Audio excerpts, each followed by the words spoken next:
आप एक बार साधन में जाते हैं, उसके बाद यदि आप दूषित क्रिया की ओर प्रविष्ट होते हैं तो उस साधन से मिलने वाले समस्त फल, और साधन का फल क्या मिलता है? फल बाद में मिलने शुरू होते हैं। पहले तो साधन आपके पूर्व के किए हुए कृत्यों को नष्ट करता है। आज आप अनुष्ठान कर रहे हैं, जप कर रहे हैं, हनुमान जी का व्रत कर रहे हैं, मंगलवार पे चोला चढ़ा रहे हैं, देवी की अनुष्ठान कर रहे हैं, गौ पूजन कर रहे हैं, तो इन सबसे पहले क्या होगा? पहले तो पूर्व में जो आपके संचित कर्म हैं वो नष्ट होंगे, और जिस दिन वो शून्य हो जाएंगे उस दिन के बाद आपको फल मिलना शुरू होगा। एक पूरा जीवन भी निकाल देंगे तो भी संचित कर्म नष्ट नहीं हो सकते।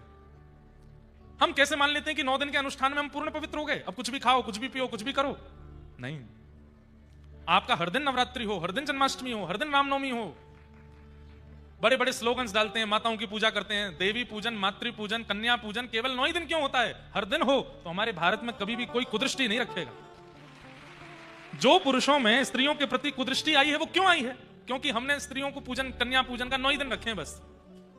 365 दिन अगर कन्या पूजन हो और उस बालक को, उस पुरुष को बाल्यपन से ही सिखाया गया हो कि भाई देवी पूजन करना है, कन्या का पूजन करना है, ये पूजनीय है, कभी हिम्मत नहीं हो सकती कि वो युवावस्था में आकर के कुदृष्टि डाले उस पर ये कुदृष्टि क्यों बन गई कि 9 ही दिन है?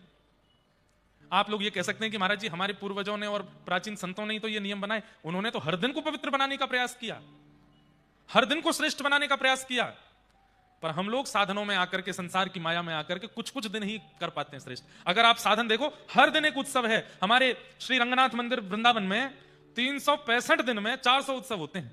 हमारे श्री वैष्णव संप्रदाय में, रामानुज संप्रदाय में हर साल 400 उत्सव होते हैं। एक एक दिन में 2 उत्सव भी होते हैं। एक दिन भी ऐसा नहीं है कि कोई उत्सव ना हो।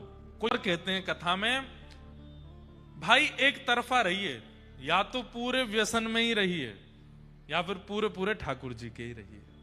ये दोगलापन मत लाइए अपने अंदर।